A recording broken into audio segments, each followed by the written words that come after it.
How does overstimulation make you feel? I know how it makes me feel. Sticky. The sticky. The crumbs. Hi guys, KimSade here. Welcome back to the channel. I'm here with my sister. Hello, Jasmine the Buffet Witch. But Exactly. you already know that. Cause what? Because you rang and here we are. We here. We doing it. We're going to be talking about parenthood and all the things that are involved. The good, the bad, the ugly, all the in between. The sticky. The sticky. The crumbs.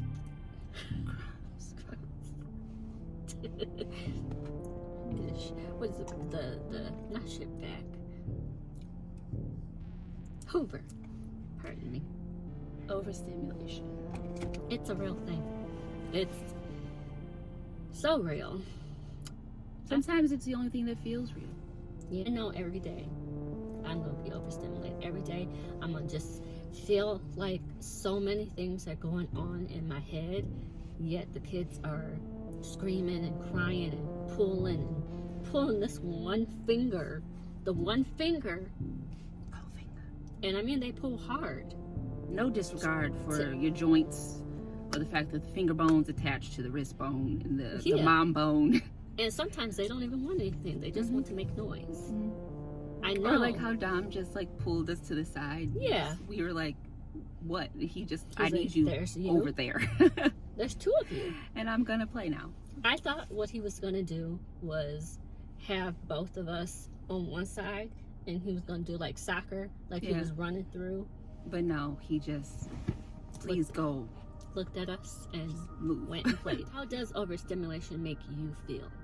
I know how it makes me feel. How does it make you feel? Terrible. It makes me feel like I'm consistently outside of myself. And it just,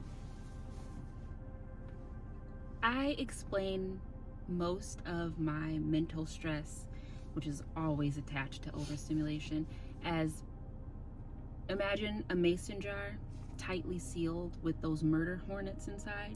And for a while they're okay, but then someone comes and shakes the jar.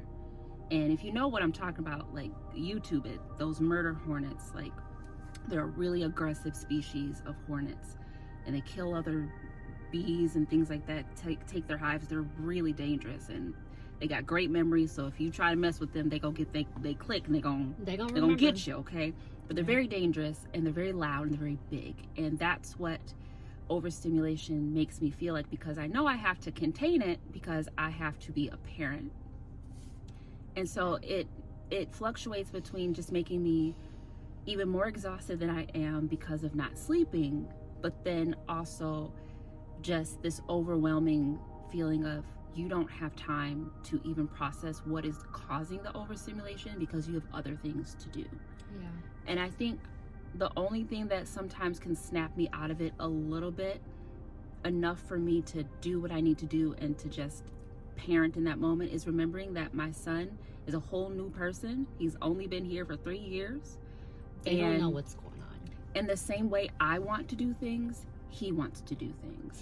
The same way I am in the moment or try to be in the moment, he's in a moment.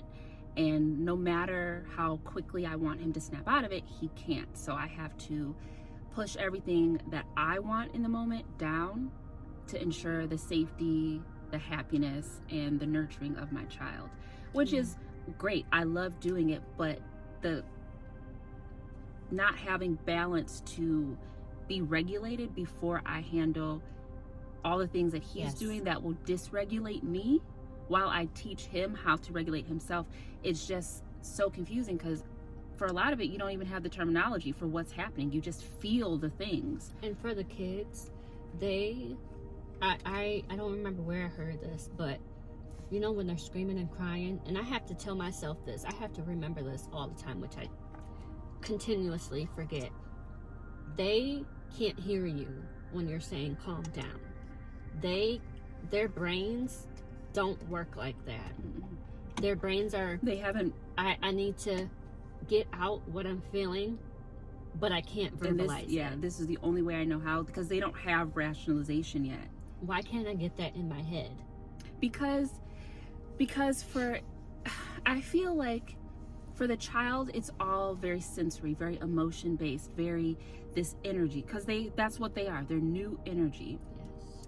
And for us, it's the same thing. We just don't, like, I don't know how to word it. Like, it's the same thing. We're all doing the same thing. It's just that we have the vocabulary, and we also have the social restraints embedded in us that kind of dictate how we can and how we should and how we might react to these things. Whereas a child, they just do whatever they do because that's what their body tells them to do at the moment. How can you regulate your kids when you can't regulate yourself? That's a big thing for me. I'm trying to figure out, okay, I get it. I know they want me to play with them. They want to learn. They want to do this. They want to do that. But I'm trying to get myself ready for the day, trying to get my mindset ready. And I can't do that because they're crying and screaming and pulling on me. And it's just too much all at once. And for me, I have two.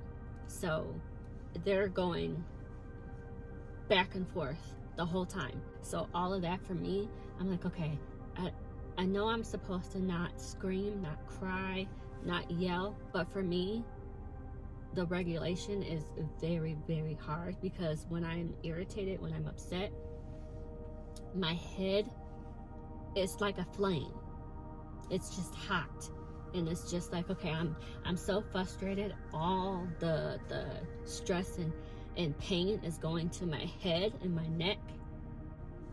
The head issues that I already have, the hearing and the breathing, all that, all the head congestion, I feel like on top of that, regulation is hard. So how can I do that, help them, if I can't help myself? I know it's possible. I do. I'm just trying to figure out how to get there.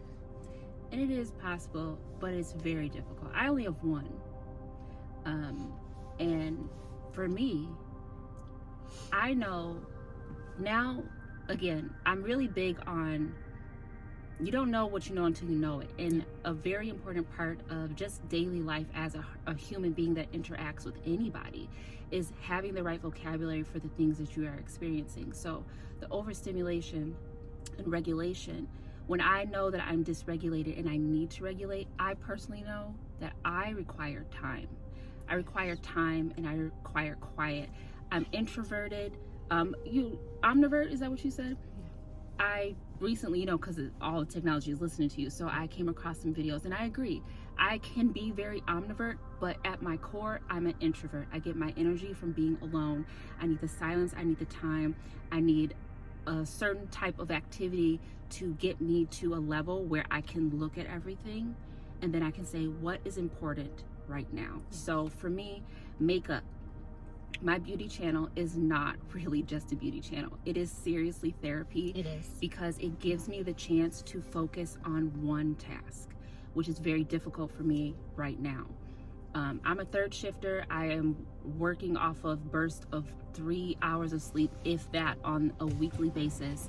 The only time I have to myself or to actually sleep are my weekends off. My husband is great. Like, seriously, we are both so blessed to have the men in our lives because he does his very best to give me time to do whatever I need to do to regulate. We are very lucky to have the husbands that we very have. Lucky.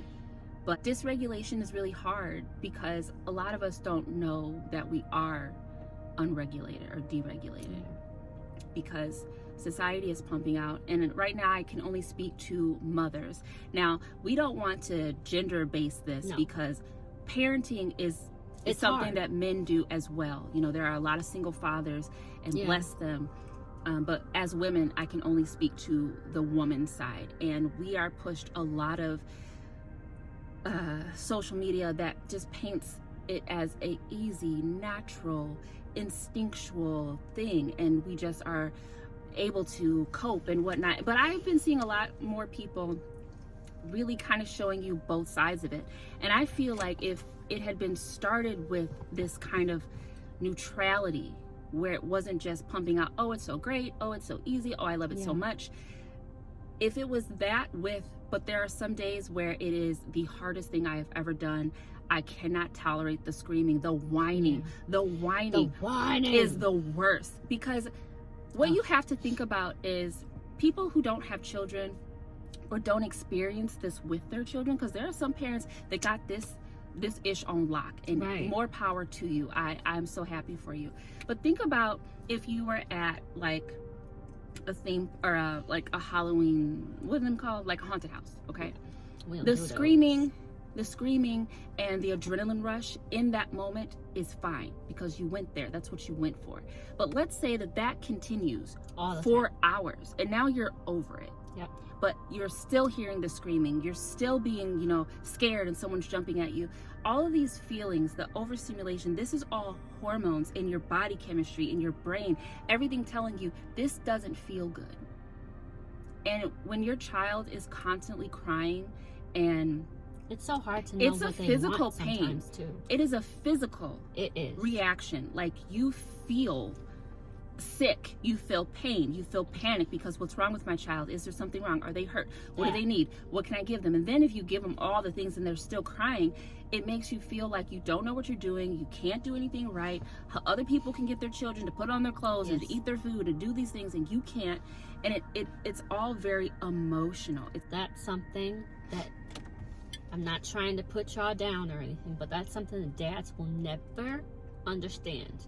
Because for us women, I don't know if it's every woman out there, but I know for me, and I know for you, when your kid is crying all the time and whining and all, like you said, you feel it before you even hear it. Yeah, your body literally feels it. Mm-hmm. The hormones. You gave birth to those kids.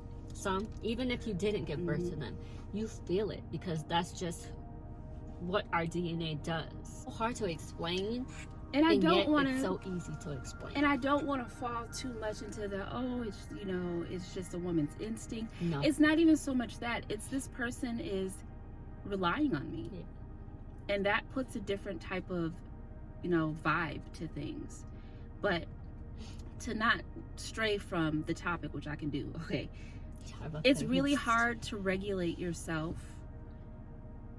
when you don't have the time to sit down and ask yourself, what would a regulated me look like? Like I was saying, I need time. I need sleep, quiet, or I need to be able to move. I need to have my music on. I need, it's got to smell good. Mm-hmm. I got to have my incense. I got to be able to shake my body and get that energy to move. I got to be able to journal. I got to be able to be creative. I got to get my witchy groove on. But that takes time, and that's what I don't have. Time is what we don't have. There's not enough time in the day for anybody. Because then the time, it's a double-edged sword. Because when I do get the time, then I feel guilty that I'm not using that time to be with my son. Yes. But I need the time to fill myself so that I could be with him. And that plays into the next topic.